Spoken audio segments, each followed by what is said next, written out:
Bass Kayak and Beers is sponsored in part by Douglas Rod. Go to douglasoutdoors.com to check out their full lineup and locate your nearest authorized dealer.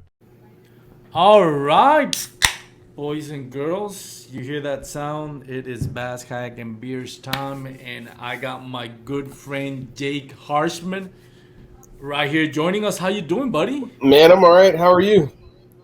Pretty good. You sound tired. I'm a little tired. Been fishing a lot, trying to get out there and learn this river.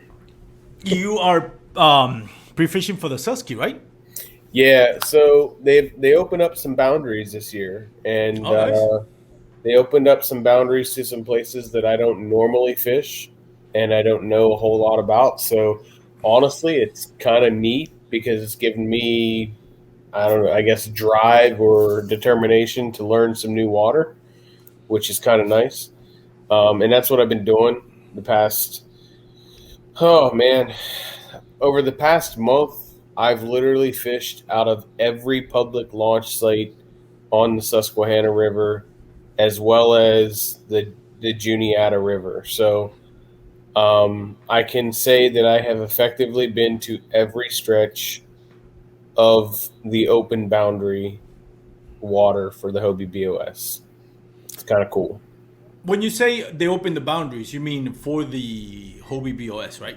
Yeah, so last year, the boundaries were basically from City Island area to Sunbury area on the Susquehanna River, and they last year they had up to a boat launch called Amity Hall on the Juniata, which is only about a mile and a half upriver from the mouth of the Susquehanna, where the Juniata dumps in. So this year they've kept the northern boundary on the Susquehanna the same. It's still the dam in Sunbury, but they increased the southern boundary all the way to York Haven Dam, which opens up a few more launches in about 6 or 8 miles of river. But the cool thing about it is Goldsboro, or that York Haven Dam area down there, it's called Goldsboro. That's a largemouth fishery.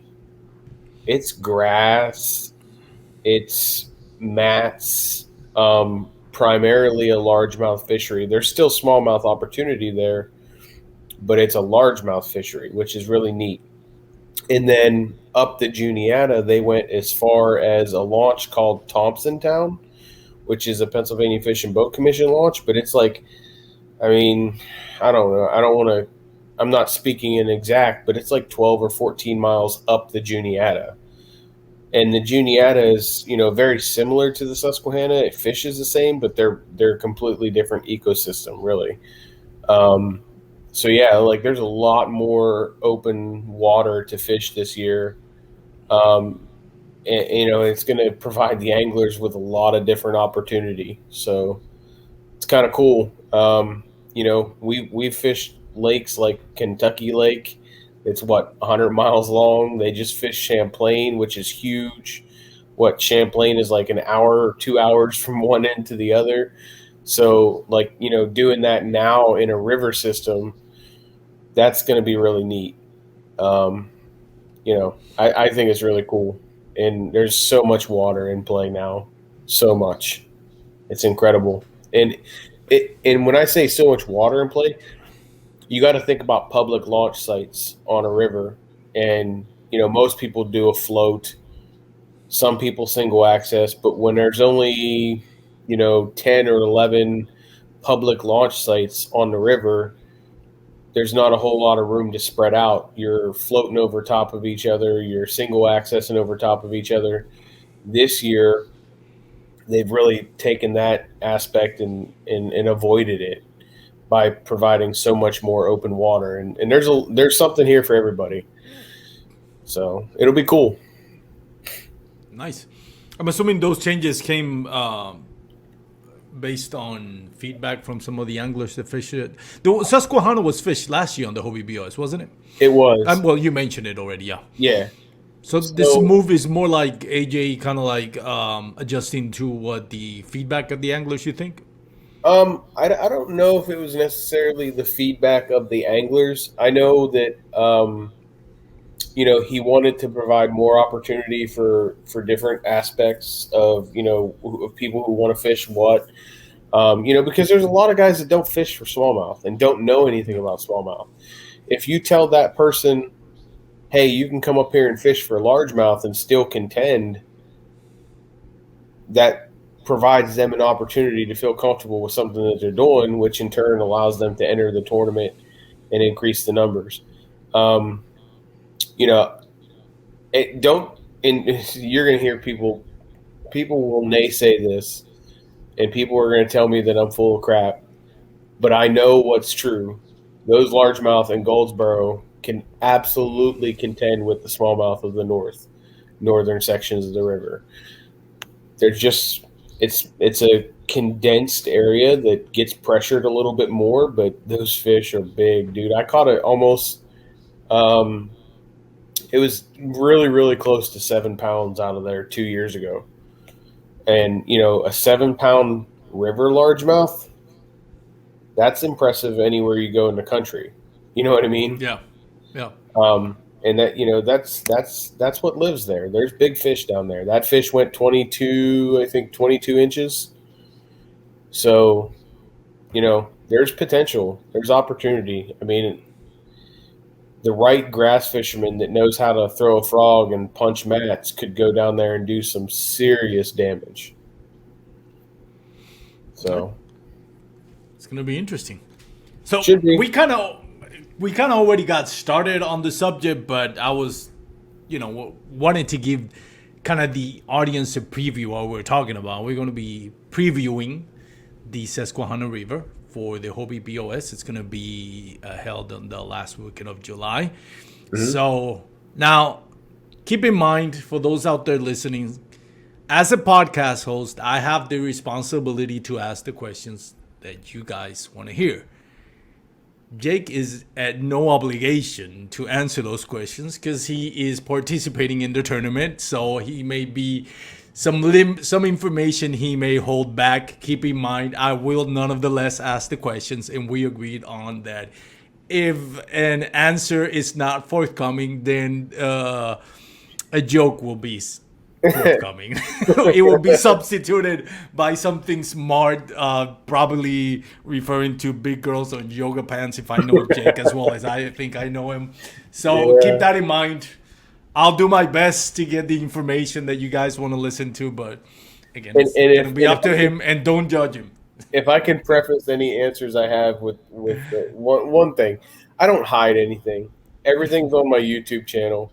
I don't hide what I use. I don't, if someone asks me, "Hey, what'd you catch them on?" I tell them the truth. A jackhammer. Um, you know, it's one of those things where the only thing right now hidden on my YouTube channel is the exact location where I planned on fishing. I made that video private because I don't want people to know how to fish that area. Yeah. I don't want people to know what I was doing to catch them because it's not even that I'm worried about them coming there on tournament day and doing it. I'm worried about them going there and practicing pre-fishing, beating up the fish that Blowing I up, yeah, found. blowing out your spot. So that's about the only thing that's hidden with me. Everything else, dude, I put it out there. I don't care. Like they're everybody's fish. Go catch them. So, but if you ask a question that I don't want to answer, I probably will put some smart ass comment in there, and we'll see how it So, goes. listeners, be warned. So, speaking of the Susky, now you fished it last year. How did it go for you last year? Terrible, Really? absolutely But terrible. it is your home water. So would you consider it your honey hole? Yeah, so I live about 10 minutes away from the closest launch on the Susquehanna River. To my house is about 10 minutes. Last year I broke out of my comfort zone a little bit, and I went to some stretches of the river that I didn't have a lot of experience in. Um, and ultimately, on day one, I ended up getting a migraine, which sucked. And I spent the majority of day one nursing that. Day two, like an idiot, I went to. Well, I shouldn't say like an idiot. day two, I went to a spot that I knew very well, and I had this mindset of I need 100 inches. So I literally threw all day long a Whopper Plopper 130 and a 6-inch bull shad to try to catch basically 100 inches of fish or close to it. And it was a mistake. I only caught one fish. Um, that fish was 17 and 3/4 inches or something like that I caught on day two. But I really, really, really, I took away a whole class of fish trying to find five of the certain fish, and I stuck to it all day long. And that was my downfall. Could I have done a lot better? Sure. On day one, I only caught four fish last year, and that was four fish that I caught before the migraine at 9 a.m. Um, I lost a bunch of fish after that. Like, I lost way too many fish after that. After I got that migraine, the fish, every fish that I hooked got off. It's not an excuse; it's fact. Yeah. So, but yeah, I'm looking to redeem that a little bit this year. Do you suffer from migraine? Is that something common? Yeah, yeah. If you ask my boss, I call I call off a lot for migraines. It's something that my mother actually has them. When she gets them, she goes into the hospital. So Yeah, I've had friends that deal me migraine, and that it's not, for people that don't know, sometimes we can be ignorant about what a migraine is and how it can affect you. But I mean, I got friends when they get that migraine, I mean, it shuts them down yeah, completely. I mean, it can be a a debilitating whisper, thing. yeah, a whisper could sound like I don't know, like somebody on a megaphone, or a slightest sound can sound like a jackhammer, like a little jackhammer, not the bait Yeah. on your head. It's something that if we don't know, then we're all imperfect because sometimes get judgmental about it. But I mean, it's real. It's not just a headache. No, It is a absolutely. blinding thing that really shuts you down. You're right, 100%. The haters of the fishing community will say, "Oh, well, he's just using that as an excuse because he didn't do well." No, I didn't do well because I didn't. I sucked. I didn't perform, but I didn't perform because I had gotten a migraine in my mind, because that's my river. Like, this is where I live. You Yeah. know, I haven't been on the river yet this year where I didn't catch a limit in the mid 80s. It's where I fish. Yeah. I should always be expected to do well here because I live here. Um, you know, but it sucked. Like, it sucked last year. And it is what it is. That was last year. I don't care about it now. But you know, it's the river's fishing right now. It's fishing so much better than it was last year. I would be looking. Well, I'll let you ask the questions. But I would be looking for 2 days in the 90s to get, maybe to even to get a check. I don't know, Really, in the 90s to get a check. dude. Wow. It's been fishing. So 180 inches at least to get a check, you think?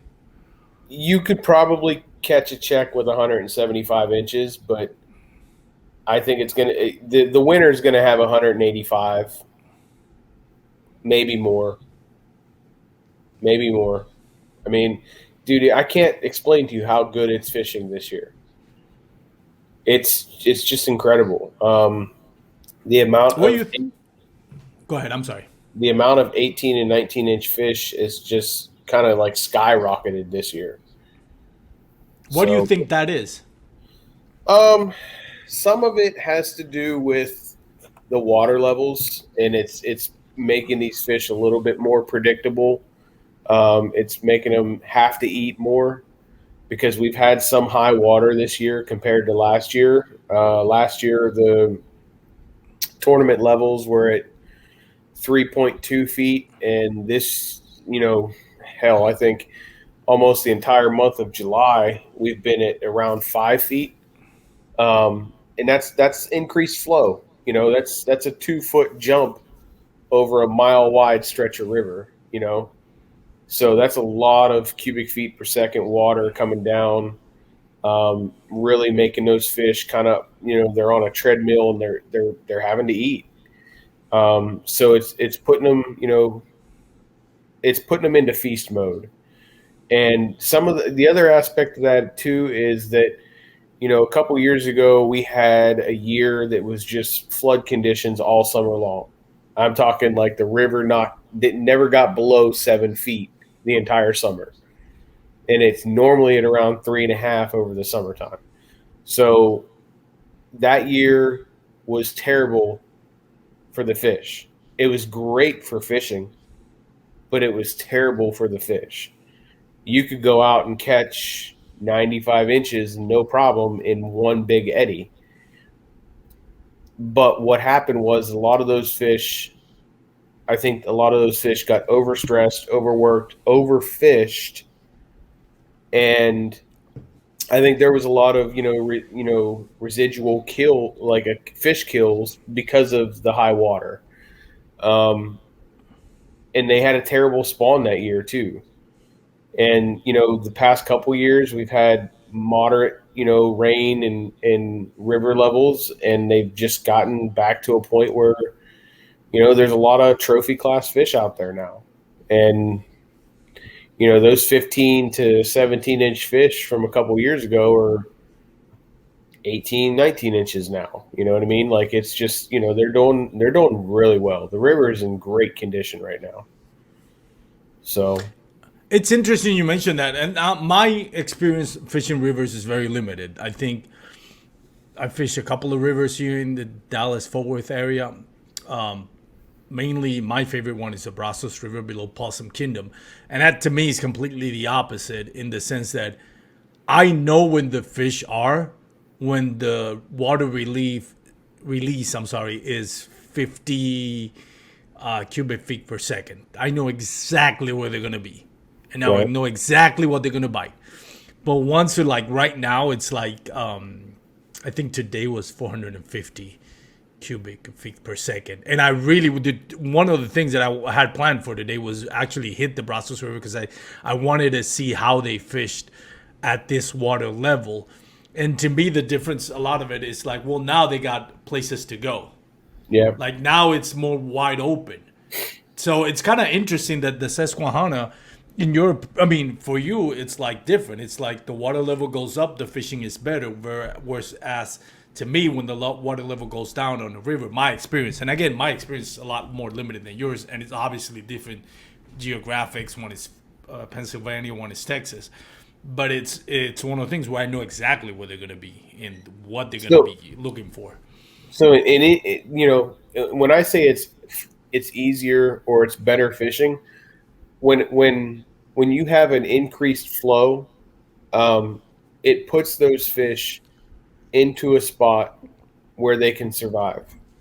Obviously, when the river gets up here per se, when the river gets up above 7.5 feet, every single one of those fish have to find an eddy.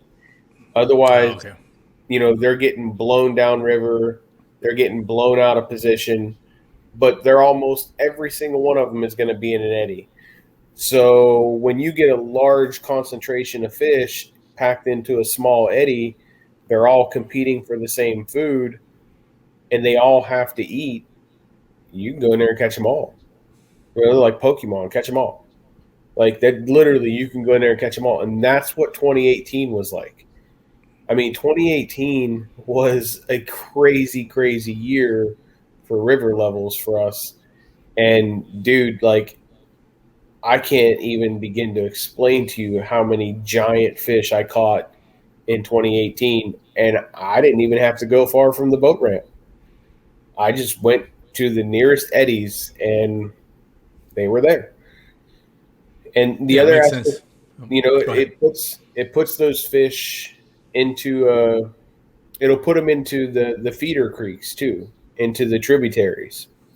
If the river gets high like that and the tributaries are low, the tributaries will be pushing clean water and the Susquehanna will be pushing muddy water. They'll get into the mouth of that tributary and sit there on that mud line and just feast.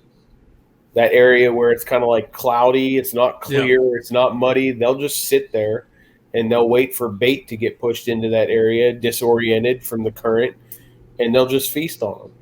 So it makes fishing easy like that. Now, when the river's low, it's easy too because you can find a concentration of fish and there's going to be a good many there. Um, that level in between that low, extremely low, and extremely high, they literally can go anywhere. So it's not that it's hard. You just have to understand where to look for them. When the river's low, like hell, I know guys last year that found fish in areas where they couldn't get out of because the water had dropped down and they were just stuck in there.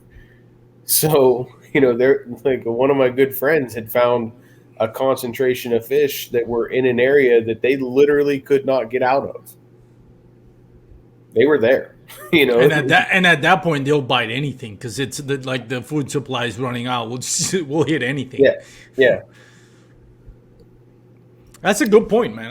That's a lot of insight. What do you think is gonna be? And again, I just have to ask. You don't have to answer. But what do you think is gonna be like the winning pattern? Top water. Top water? Absolutely. Absolutely. The winner will catch a majority of their fish on top water. Who do you? I mean, other than yourself, who do you see when you look at? And there might be a bunch of local guys that those that follow the tournament thing, the tournament scene on the national level that we may not have heard about. But including that group of people that they're from Pennsylvania and they're hammers and they might know the river as well, along with the Russ Snyders, Christine Fishers, Ryan Lamberts that are coming in. Who do you have your eye on thinking that they could have a shot? Or who do you think would be the favorite to win it, other than yourself? The favorite to win, or the favorite, I should say, the favorite for second place is probably Russell Johnson. Pennsylvania guy?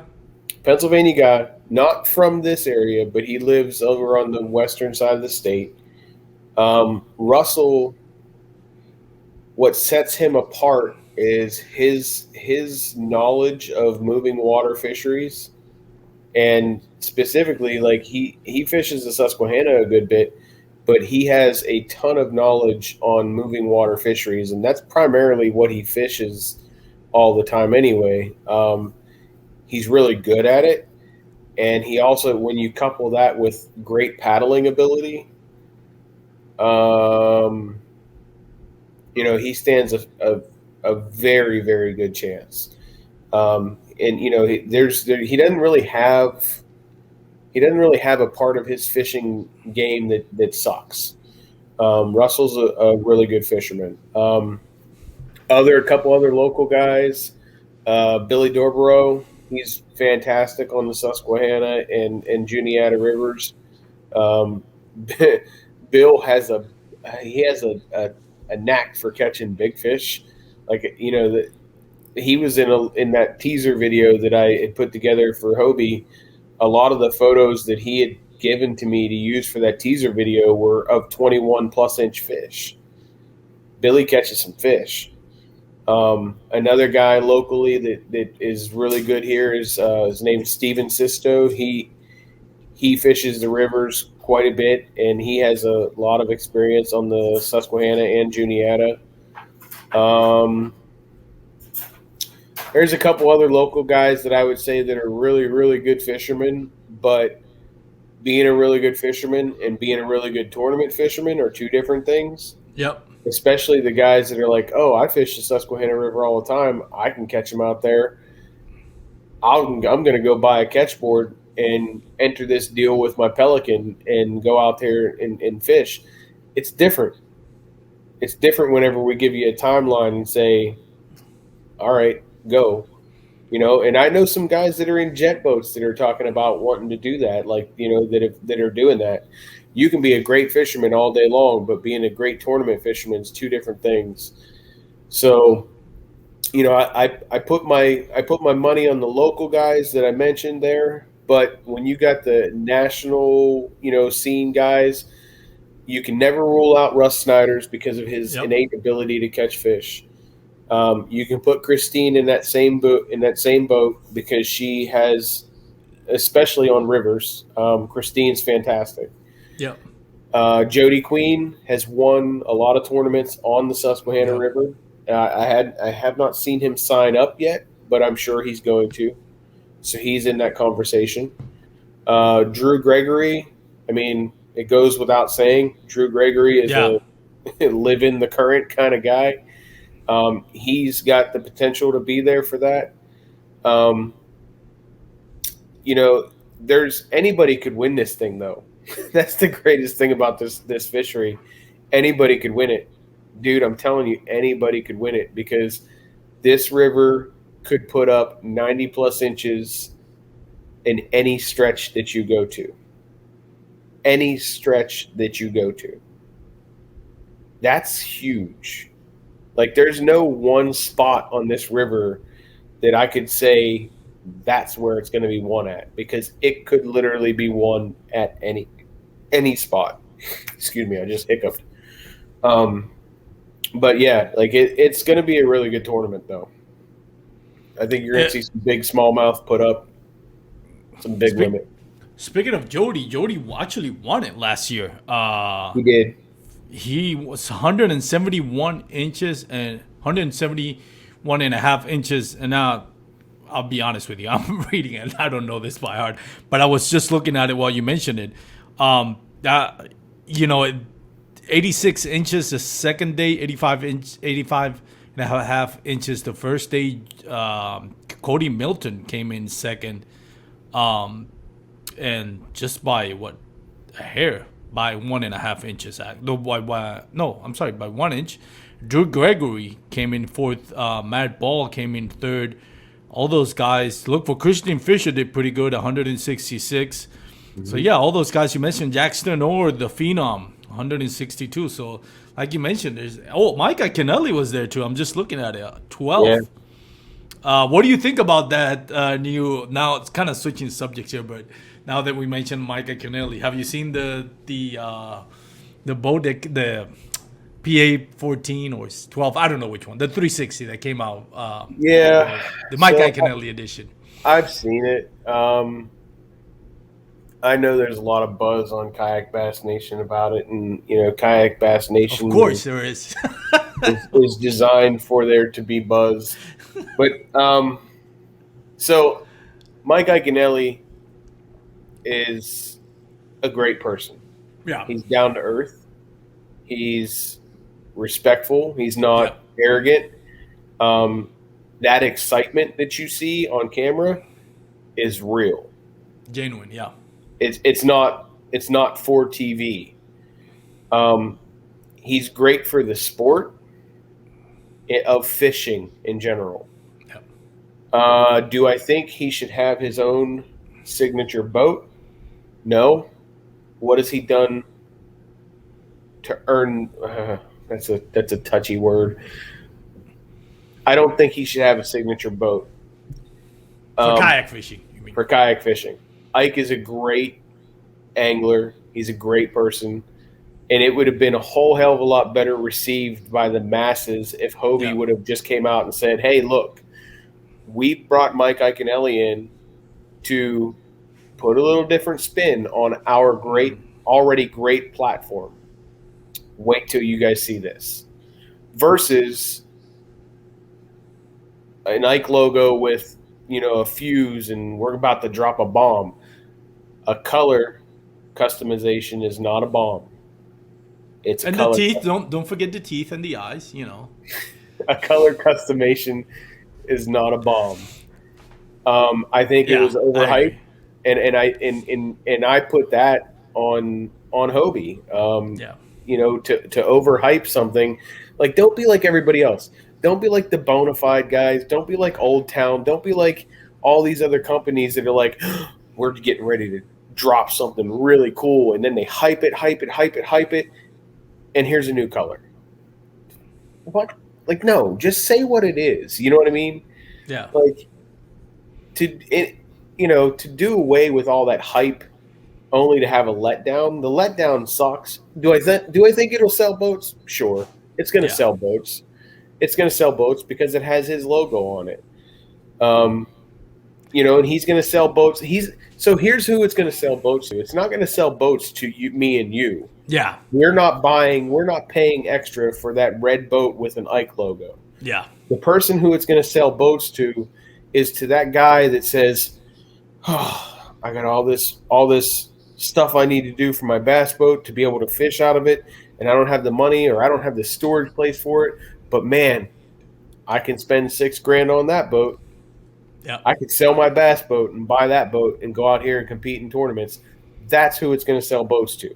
And honestly, it's genius. Hobie's genius because they're appealing to a different market now than the kayak scene. They're appealing to someone in a bass boat. So will it sell boats? Sure. Do I like the way they did it? No. Yeah. That's about, I know, I completely agree with you on that. And there's two aspects to it. And we have to understand. For those of us that are a fan of the sport and the tournament scene. God, why am I having so much trouble with that word? For those of us that are like purists, we want, not purists, that's a strong word. But anyways, for those that are really into the tournament scene and not the masses, I get it. I agree with you. I would have rather seen Russ Snyder, Christian Fisher, Jody Quinn have their own signature boat because they have done more for the kayak fishing community. Having said that, Hobie's responsibility as a company is to transcend the sport in order to become, and they already are a global company, but Right. they want to transcend the sport. When you look at bass fishing in itself and kayak fishing, what personality transcends the sport? Not a whole lot of it. KVD comes to mind, and Mike Iaconelli comes to mind. That new wave of guys that, not necessarily like Swindell, who's doing turn it up on on the tournament scene, and putting the work out there. He's more of a personality that, yes, he has a lot of credibility as a tournament angler, but his show, his podcast, it transcends the sport. So that's what Hobie's trying to do. They want to transcend the sport. They want the masses to come and get involved in kayak fishing community. From that standpoint, I get it. I think it's a great move. Go ahead. I think it's a great move. Yeah. I think it's a great move, and I think the color change, I think the color addition is awesome. My first kayak that I ever had was the exact same color, and I loved it. I called it Big Red. But my issue, and it's the only issue I have with it, because I'll even disagree to a certain extent about one of the major kayakers getting a signature boat. I'm not going to buy a boat because it has somebody else's name on it or their logo. I don't care. Exactly. I don't want. I mean, no disrespect to Russ Snyder's or Christine Fisher or Jody Queen, but if they threw their logo on a boat, that's not going to make me buy it. Like, I don't care. And I agree. I agree. Yeah. But I just wish they would have advertised it differently. Their thought process in the boat and everything, it's great. They should have advertised it differently because it almost looks like they followed suit with all these other manufacturers that we've all made fun of in the past. Bonafide says, "Oh, we're going to drop something that's going to be awesome and it's going to be great," and it obviously gets hyped up on those other platforms. And you made it green? That's cool.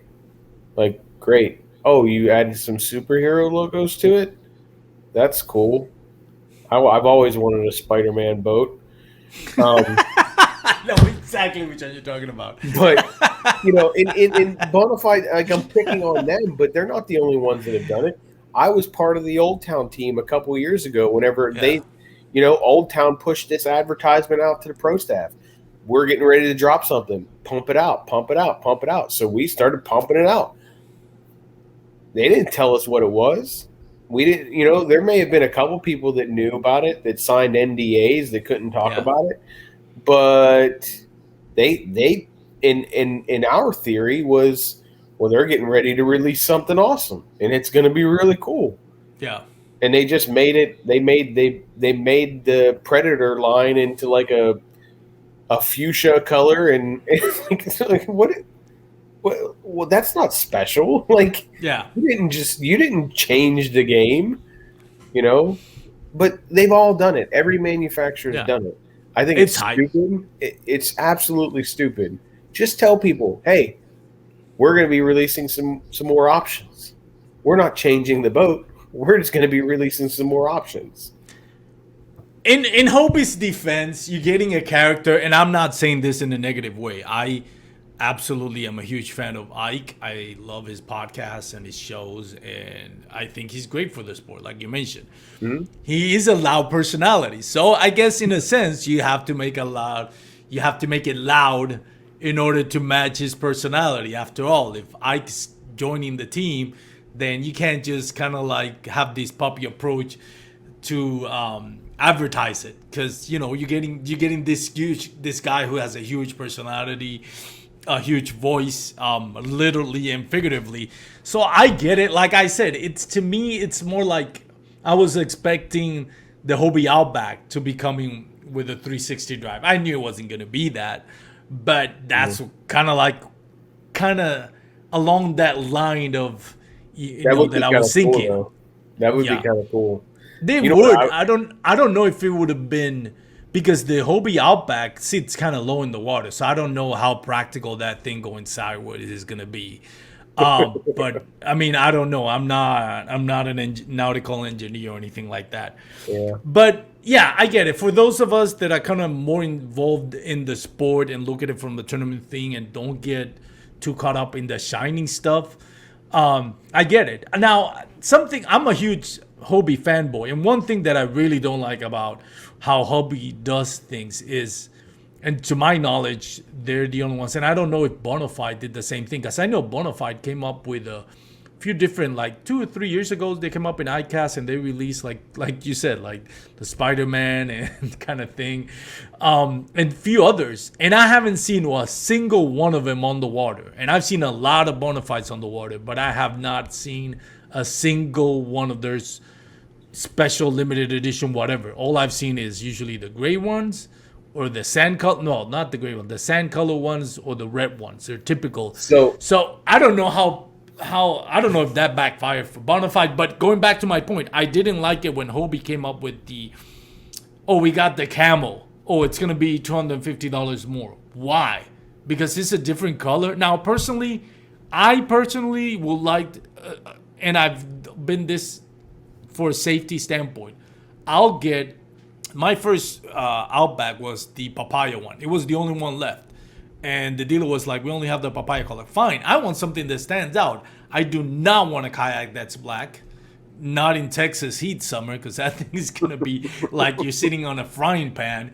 I don't want it blue or light blue or anything like that, because it's gonna mix in with the water. I want something that stands out. I want bass boarders and jet skis or water skis, whatever, to know that I'm in the water. The last thing I want to do is something that camouflages. So I never got interested in the whole camel thing and everything, because I wasn't going to go duck hunting in it anyways.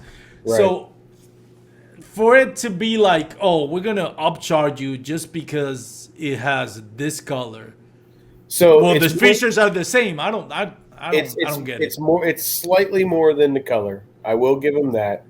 And the reason it's slightly more is because of the EVA foam padding on the decks. They have the custom Ike logos and stuff in there. That costs a little bit more to to produce. So I understand the upcharge, but like we talked about, this is not a kayak that's being geared for someone who already has a kayak. You know, I mean, I don't foresee a Hobie PA14 owner from a 2020 model going and buying a 2021 Ike approved boat just because it's Ike approved. They're not going to spend the $250 more to buy that particular boat. Yeah. They might buy a Hobie PA360, but they're not going to spend 200 or how much ever it is more to buy that particular boat. What it's geared towards is those people that have a bass boat right now that may or may not be going to continue to have a bass boat.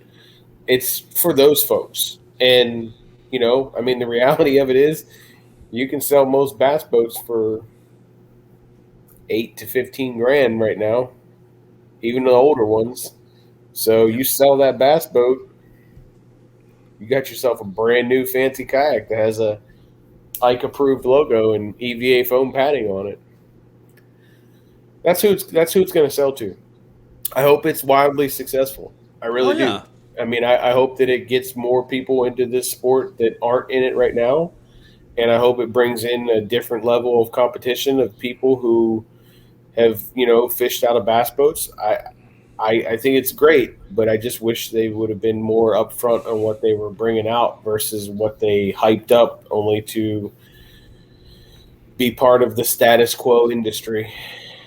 Yeah, and that's the other thing. When you're a Hobie and you came up with a 360 drive, well, like, you know, it's as close to game changer as it's going to get when it comes to fast fishing.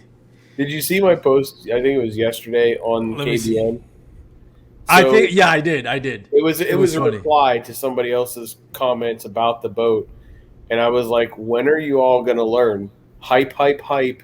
New color option. No hype at all. 360 drive." Yeah, like, you know, I don't know.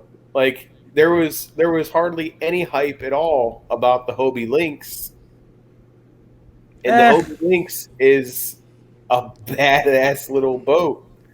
It's going to be great for fishing shallow water, specifically right here in the Susquehanna River. It's a fast little boat. It's stable.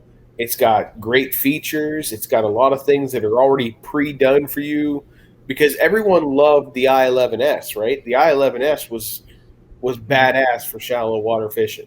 It's probably even better than the Lynx is in shallow water, rocky rivers. But what's the one thing that you had to do with the I-11S? You had to get switch pads to put shit on it. You had to, you know, there was nowhere for a transducer. The rudder was kind of like, but what's the Lynx? The Lynx is basically a hard version of the I-11S that's already pre-rigged or pre-set up, ready for you to put all that extra stuff on there. It's genius. It's absolutely genius, and it's a great idea, and I think it's going to be a phenomenal boat, and I plan on having one. If I can have one before the B.O.S. on the Susquehanna, I'm going to. I thought that should have been the debut. I think they should have done the debut for it because Lynx just came out. They could have easily swapped. It says we're going to send a Mike Antonelli one a couple of months before the ICAST, and then when they released the Lynx right around the Bassmaster Classic. Yeah, I would have released the Ike boat at the Bassmaster Classic. Exactly, the Bassmaster Classic champion. Exactly, I would have released the Ike boat then, and then I would have dropped the Lynx just now at ICAST. I agree. That's where the mistake was made. But then again, they don't. I don't. They're still going to advertisers. We can sit here and talk about it, but they're still going to be multi-millionaires selling boats. Yeah. We're going to sit here with our $2 opinions talking about what we think about it, but none of it really matters because they're still making a product that everyone's going to buy. Yeah. So. But yeah, no, I agree with you. I totally agree with you on that one. I mean, the Lynx. I was excited about the Lynx because I have the Hobie Outback, which I have a brand new hull because the other one cracked, and they replaced it. Plus, I have the 360 drive, so I'm thinking I'll sell the Outback because it's a brand new haul. Which actually, if you follow me on Instagram or Facebook, Bass Kayak and Beers, go check out my listing if you want to buy a Hobie Outback and you live in Texas. 2019 brand new haul, a lot of extras. So send me a message, DM me if you're interested. But anyways, I thought, okay, I'll sell that. I thought you were with giving that, me that. I thought you were going to give me that boat for coming on the podcast. what?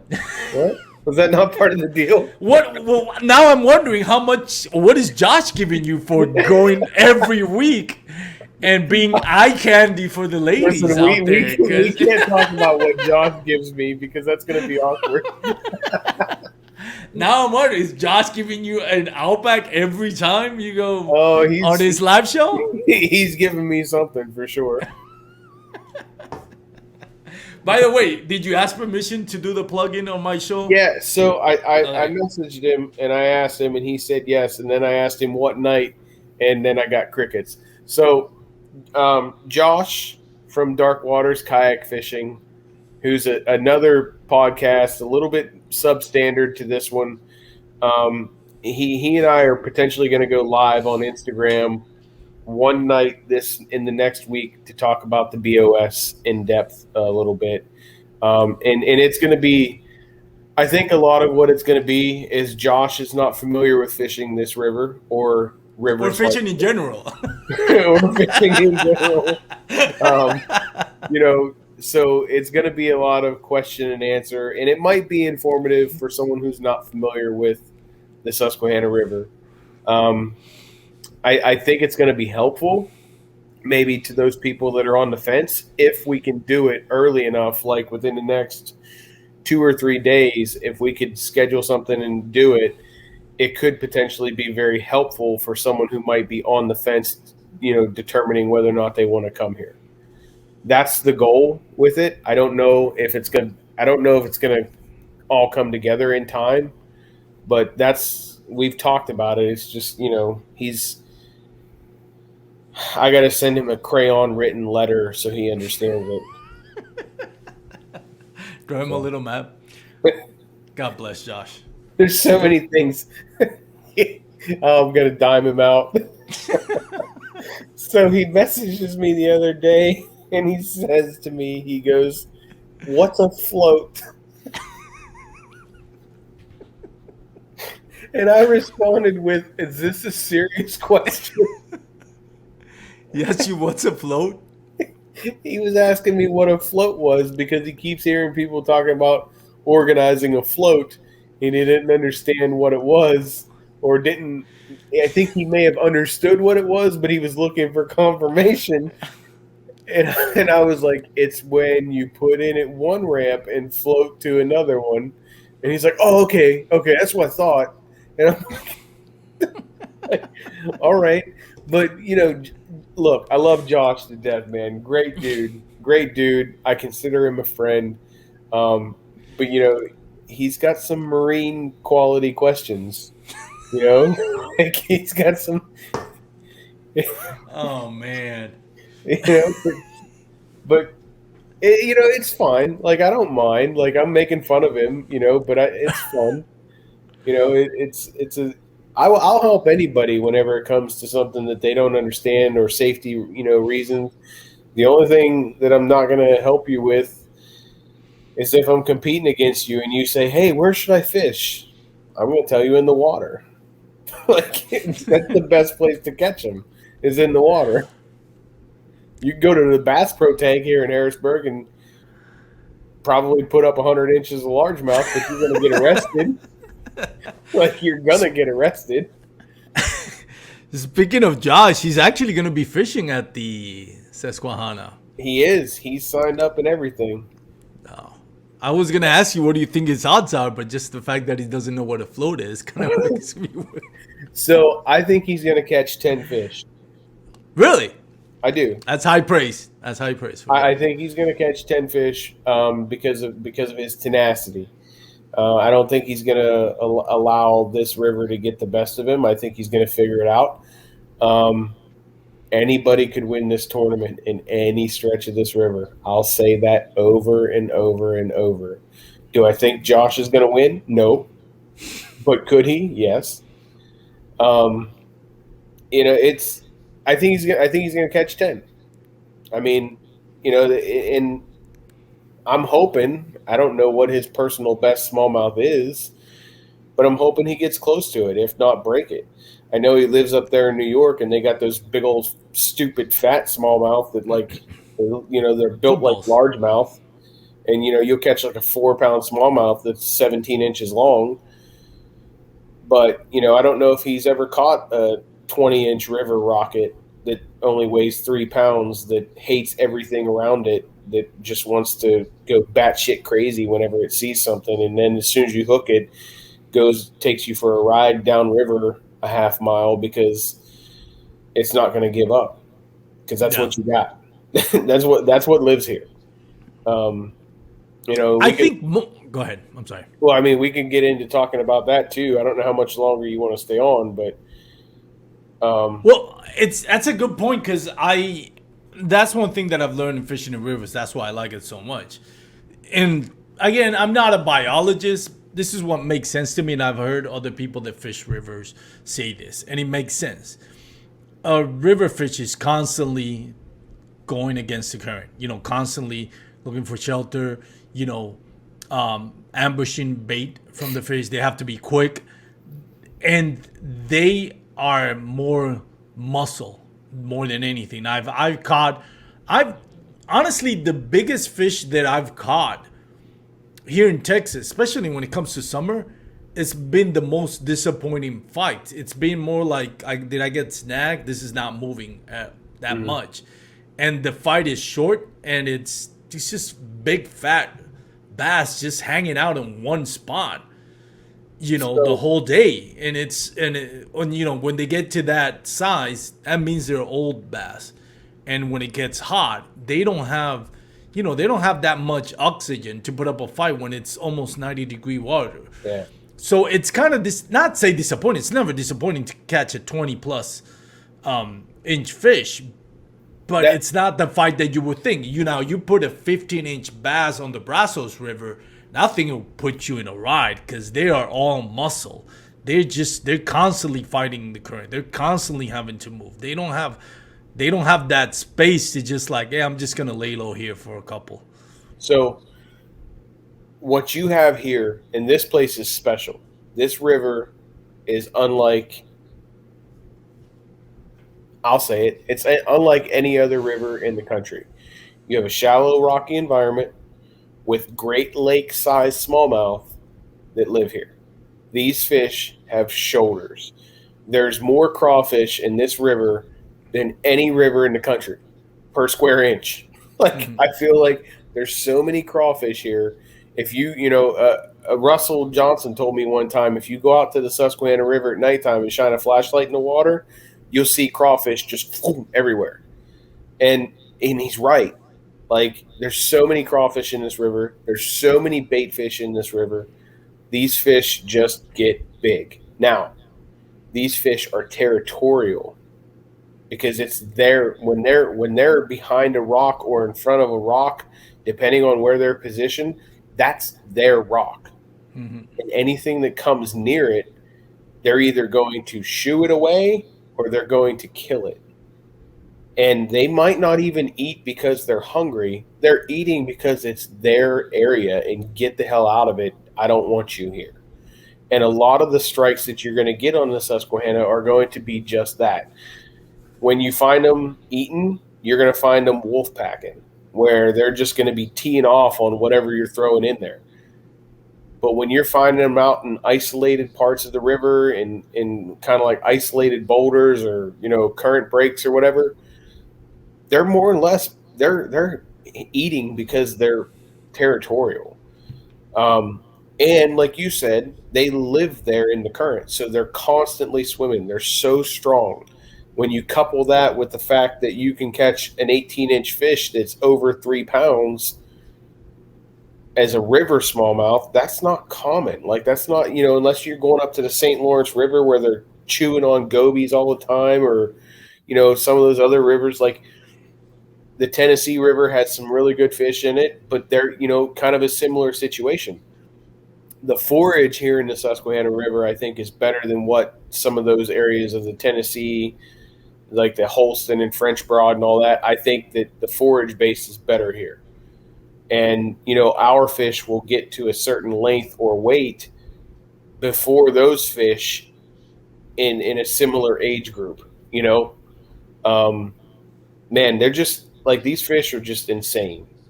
I literally just put a video out yesterday. I was fishing with Cody Prather, and I took him out on the river for the first time, and the water was high, and he hooked into an 18-inch smallmouth, and he was amazed at how strong that fish was. And he even said, like, that fish whooped my tail. Like, that fish gave me everything I could handle and more.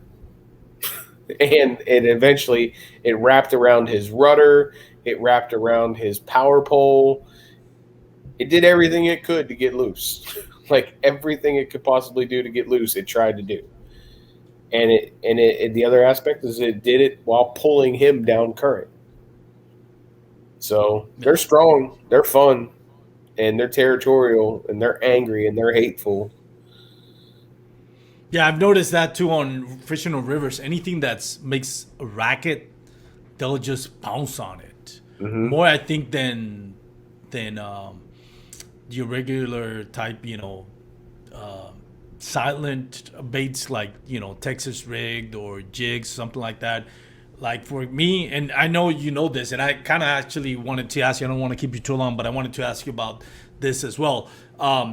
You love the jackhammers, and I've fished on rivers jackhammer. I don't know what it is. I think it shines more. It shines everywhere, but it really shines more on river. And I think you touched on that accidentally, and it's that racket that it makes. Is that it just pisses them off. They don't like it when they're in their area, and when they hit it, they just pounce on it with reckless abandon. So teeing off of that, I wanted to ask you what your thoughts are on the new, I don't know if it's a jackhammer, but anyways, the new chatterbait that has that big blade now that's going to be super noisy and super vibrant. Have you seen it, and what do you think about it? I've seen it. I don't know. I think they I don't want to say it's a stretch, because I'm pretty sure Brian Thrift was in the process in the making of designing that, and that dude catches the crap out of some fish. I think it'll probably catch fish. It's hard to be better than a jackhammer. Yeah. Like, it's so hard. You know what they could have done that would have made me extremely happy? And maybe you need to, I don't know, get Z-Man to follow your podcast, but if they would have came out with a 1/4 ounce and 8-ounce jackhammer, that would have been so awesome.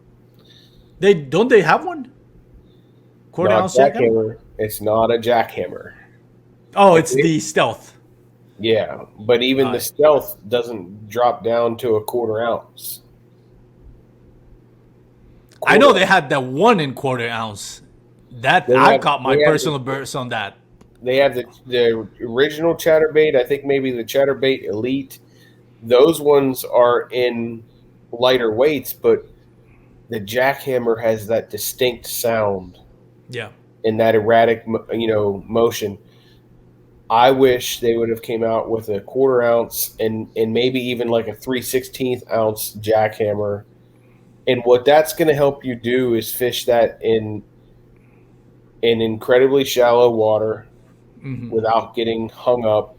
It's going to allow you to fish it over top of grass mats that are, under the water, under the surface. So many different things. Like a 1/4 ounce, I would say start with a 1/4, add that additional size to it. And if that sells really good, they should open up and maybe even do 3/16. Dude, I think go ahead. Isn't that the Willow Blade though? The new one that came out? Because I have one of those, and I think that's a 1/4 ounce, isn't it? It comes in a 1/4 ounce. I don't know. Willow Blade, I think so. It's not a jackhammer. It's not. I've actually caught fish in it. It's not a bad. It doesn't swim as well as you would think. I rather use a scrounger, like a 1/4 inch, not yeah, Yeah. quarter ounce scrounger, than the willow blade. I've used it and I've actually caught fish with it. I actually my best experience with that, and I think it's a quarter ounce. They're very lightweight willow blade. I saw a bass just hitting shad up against the bank, and I cast it. And being that I'm a mediocre fisherman, I missed my spot completely. Mhm. But I was able to angle it in, and you can see the bait coming behind him, and he could. I'm saying he felt it because you see that thing just going. I saw it just going right after the bait fish and make a complete Yui when that thing came up behind me and knew exactly where it was and just pounced on it. Yeah. So it was one of those things where the vibration and the sound really caught his attention. So it's, I mean, I still would use a scrounger just because it swims better. Right. But it's one of those things where it does attract. That vibration really does attract the fish, even when he can't see it. Yeah. I need to get better at fishing a scrounger. And they're good. I've never caught anything that's remarkably I'm big talking on a like scrounger. the deep, the very heavy, deep Oh yeah, scrounger. Like those ledge fishing baits that those guys go crazy with on the Tennessee River out there fishing 30, 40-foot ledges with, catching 7, 8 pound largemouth on the scrounger heads. That's a type of fishing that escapes me that I need to get better at. So, for that I use the 1 1/4 ounce jackhammer, yeah. and I think it's really good. When you like we're talking about deep ledges, Hmm. it's really good. It's really good. You can bounce it really slow, and that's. I know we talk a lot about it on the podcast, and I talk a lot about it, but it really is, and there's a reason why. And I'm not gonna go into the. Go follow Fluke Master. He has a great review on the jackhammer, the Picasso, and the what's the other one, the Thunder Cricket, because they both have that similar design that stands them out from the rest of the chatterbaits. But there's a Yeah. reason why it's so popular. And again, I'm not gonna. We don't have time to go through all over again. Yeah, it's a whole But I nother. mean, It's a whole yeah, nother show. it's another rabbit show. But yeah, it's pretty good. The only thing that I was worried about that a new, again, chatterbait or jackhammer, whatever they call it, with that big blade is like that thing is just gonna. How are you gonna set the hook with it? And I guess they upsized the hook on it for that same reason. But They when you put get a a largemouth mouse that gets swallowing that, set the hook. That blade is just gonna pop it out of its mouth, in my opinion. But we'll see. they put a 6/0 hook on it, which Yeah. they needed to do anyway. I think a lot of people would catch more fish on a regular jackhammer if it had a 6/0 hook. Um, but I don't know, man. We'll see. I mean, I'll inevitably I'll buy one and try it, but to get me to say that it's better or going to replace a jackhammer or even, I mean, it's an addition to. You know what I'm saying? I Mm. don't know. We'll see how it goes. I'm sure it'll be great in muddy water. So, I'm sure it will. but Anyways, Jake, I've had you for almost an hour, and I know you're super tired. We're talking about all yeah, the I'm over great here fishing that you've yawning. done. I know, man, and I feel bad about it. So, No, you're I fine. want It's not take a because of few the minutes. company, I promise. Take a few minutes to, if you want to thank any sponsors, anybody you want to thank, and we'll end it there. Well, I'll be quick. Team Torpedo. Torpedo is really that motor has really helped me fish this river and learn it a lot. And even any fishery I go to allows me to cover the water, to eliminate the water, and then in the tournaments, if I can use it, great. If not, I was able to in practice to help me get to those places. Innovative sportsman Trey Leach. He's huge. Does all my kayak modifications. He's building my John boat right now. Um, and the dugout bait and tackle is huge for me. All of my everything I buy, not rods because I have a rod sponsorship through Temple Fork Outfitters, but my line, my reels, my baits, everything I get for fishing, I buy through the dugout bait and tackle in Marietta, Georgia. Jamie Koza is a huge proponent for kayak fishing, and he's a Hobie dealer. And his shop literally has everything that you could find or want. And he ships way faster than Tackle Warehouse does. So, he's been huge for me. As I'd mentioned, Temple Fork Outfitters, every single rod that I own is a Temple Fork Outfitters rod. They are a Texas company. They make good quality rods. They've had the biggest name in fishing come in and design some of their rods for them that they've learned from, and that being Gary Loomis. So they're not often talked about in the scheme of rods goes, but they have great products. And that's basically it. There's a couple other partnerships I have, but those are the main ones that are been most important to my success. So Cool, man. Cool beans. Jake, wish you the best on the tournament, man. thank you, sir. I wish you could be here. I know. I wish too. I mean, I probably should have taken the advantage. Josh was there. At least I wouldn't have finished last. But nah, kidding, man. Josh would probably outfish me anywhere other than Texas. But again, thank you so much, man. I know you had a tough day today and all this week pre-fishing, so I love that you took the time out. I really appreciate it. I appreciate you offering me the time to come on, man. My pleasure, man. You're always welcome to come on whenever you're not on your web dates with Josh on their Instagram account. So we need to those out there. We need to set up some time to talk about this John boat build that I'm doing. Oh yeah, definitely. We'll get in touch, or I'll get in touch with you on that, and we'll get that figured out. No problem, man. Looking forward to it. Cool. So again, for those out there listening, if you made it this far, thank you.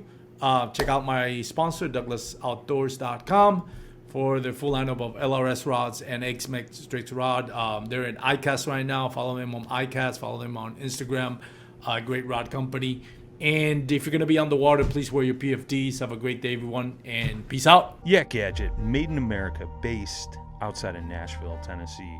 Yak Gadget offers all kinds of storage accessories, quick mount motor mounts, anchor systems, track mounted accessories, even paddles. Go to yakgadget.com and get your kayak decked out for your next trip out on the water. The 153 Bait Company, based in Troy, Ohio, make everything from plastics to custom painted hard baits. Hook 'em hard and hook 'em off. All of our baits are made to order, and all of our hard baits are hand painted to order. So go to the153anglers.com to place your order today.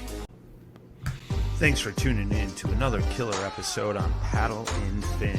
Don't forget to go check out our website at paddle_and_fin.com. Don't forget to check out the YouTube channel at Paddle and Fin. If you got a question, comment, want to hear from a future guest on a future episode, feel free to email us at paddle_and_fin@gmail.com. Don't forget to follow us on social media at Paddle and Fin on Facebook and Instagram. Shout out to our show supporters, Angler. The Angler button and app just makes for a better time on the water and creates a virtual logbook for every fishing outing out on the water. Shout out to Rocktown Adventures, located in northern Illinois, for all your kayaking, camping, and hiking needs. Shout out to Jig Masters Jigs. When in doubt, get the jig out. Go to jigmasters.com